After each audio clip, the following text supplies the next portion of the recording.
메디큐브, 널디, 에이프릴스킨. 요즘 MZ세대라면 확실히 알만한 브랜드들이죠. 패션, 화장품, 뷰티 디바이스 분야에서 이 브랜드들은 인지도가 상당히 높은데요. 이 브랜드들을 가진 회사가 딱 한 곳이에요. 바로 APR이란 곳이죠. 최근 제가 속한 블로터에서 APR의 김병훈 대표를 인터뷰했었는데 2023년 상장 준비하고 있고 몸값 1조 원의 유니콘을 목표로 한다고 했어요. 문득 이런 궁금증이 들죠. 이 회사가 과연 시총 1조 원의 유니콘이 되는 게 가능할까? 메디큐브나 널디가 상대적으로 브랜드 인지도가 적기는 하지만 이 브랜드 좀 아시는 분이라면은 요즘 젊은 세대들 사이에 이 브랜드들이 얼마나 잘 알려져 있는지도 아실 것 같아요. 다만 상장을 안 한 회사다 보니까 이 회사 주가가 어느 정도고 시가총액은 어떻게 되고 기업 가치는 어떤 식으로 평가해야 되는지 잘 모르실 수도 있을 거예요. 그래서 이번 시간에는 LPR이란 비상장 주식의 주가를 어떻게 보고 기업 가치를 어떻게 판단하는지, 또 이 기업의 투자 관점에서 실제로 유니콘 등극이 가능할지에 대해서 한번 이야기해보려 해요. 혹시나 APR 주식을 가지고 있거나 투자에 관심이 있으신 분들, 또는 비상장 주식 투자에 관심이 있으신 분들이라면 이번 넘버스를 보시면은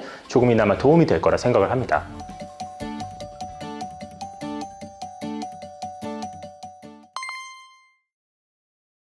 그러면 가장 먼저 궁금한 거는 이 회사의 지금 몸값, 지금 주가는 과연 얼마냐는 거죠. 기업의 몸값을 우리는 시가총액이라고 부르죠. 시가총액은 주식의 총수를 주가하고 곱해서 환산해요. APR 사업보고서를 보면은 APR의 총 발행 주식 수는 699만 주예요. 여기다 주가만 곱하면 우리가 시가총액을 알 수 있는 건데, 근데 이 회사 주가가 과연 얼마예요? 네이버 금융에 검색해도 안 나오고 구글링 해도 안 나와요. 그래서 저희가 공개 시장에 상장되지 않은 회사의 주가를 아는 방법을 몇 가지 알려드릴게요. 첫 번째, 기업이 신주를 발행할 때 가격이 나와요. 예컨대 APR의 사업보고서를 보면요, 2020년 전환 상환 우선주를 보통주로 전환했어요. 사업보고서상 2020년 9월 28일 우선주가 33,500원, 보통주가 3150원. 보통 우리가 시가총액 계산할 때는 의결권이 있는 보통주를 기준으로 계산하니까 3150원을 699만 주로 곱하면 나오는 값은 2100억 원 정도 돼요. 다시 말해 2020년 9월 기준으로 APR이라는 회사의 시가총액은 2100억 원 정도로 계산이 됐다. 근데 이건 2020년 9월 거니까 대략 1년 반 전쯤의 시가총액이잖아요. 그럼 지금 시총은 과연 얼마일까요? 시가총액을 아는 또 다른 방법이 있죠. 비상장 주식이 거래되는 사이트에 들어가 보는 거예요. 우리나라에선 서울거래 비상장, 그리고 증권플러스 비상장이 대표적이죠. 예컨대 이 회사 주식을 산 기관 투자자들이나 혹은 이 회사 주식을 받은 직원들이 자기들이 보유한 주식을 이런 플랫폼에서 거래할 수가 있는 거예요. 지금 증권플러스 비상장에서 APR 주가는 41,800원, 서울거래 비상장에서 주가는 36,000원이에요. 증권플러스는 시가총액이 대략 2,900억 원 정도 나오고요. 서울거래 비상장 기준으로는 2,500억 원 정도 나오니까 우리는 이 회사의 시가총액이 대략 2,500억 원에서 3,000억 원 사이 정도에 있겠구나 정도로 판단을 해주시면 될 것 같아요. 그럼 이런 질문이 나오죠. 지금 APR의 시가총액이 이 정도 수준인데 내년에 상장하면 진짜 1조 원 유니콘으로 평가받을 수 있을까? 실적을 보면서 기업 가치를 한번 판단을 해보죠.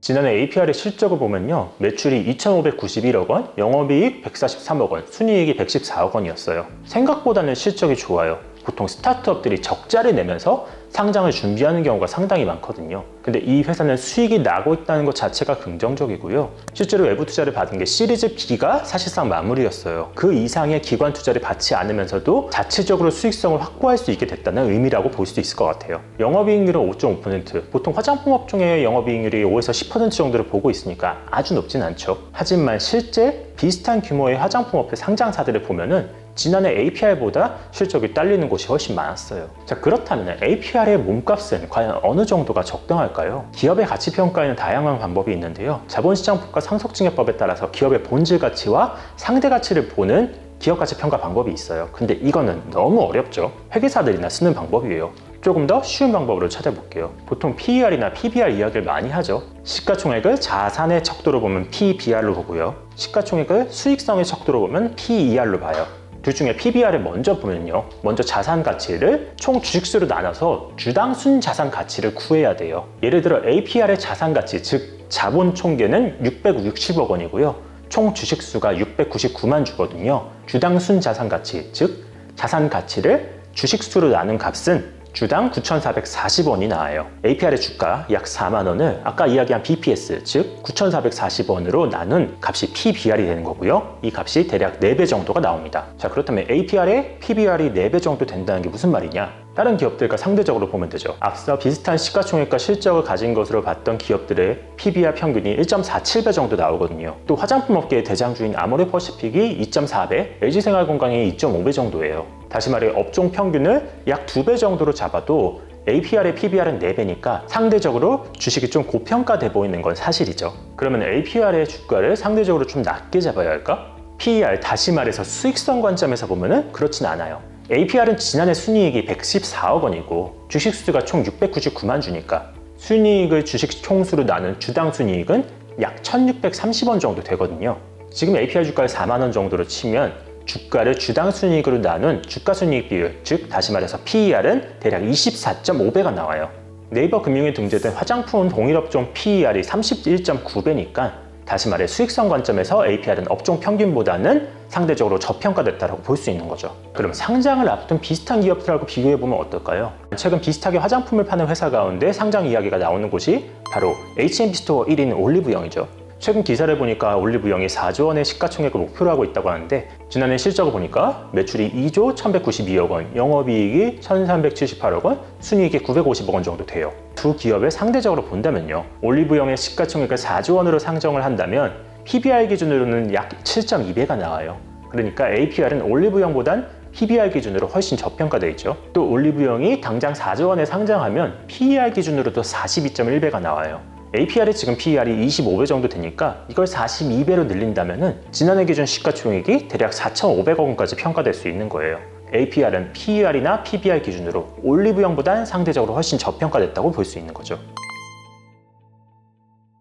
이런 접근은 다소간 재무적인 게 사실이에요. 기업 가치를 판단할 때 이런 정량적인 데이터를 볼 수도 있지만 정성적인 접근도 할 수 있는 거잖아요. 특히나 APR에 대한 평가가 재무에서 더 나아갈 수밖에 없는 건 이 회사를 단순한 화장품 회사 혹은 패션 회사 혹은 유통회사로 구분 지을 수가 없기 때문이에요. 다시 말해 기존 화장품이나 패션 업종 대비 APR이 가진 특수한 경쟁력 때문에 이 기업의 가치를 더 볼 수가 있다는 거예요. 그렇다면 APR이 가진 경쟁력은 무엇일까요?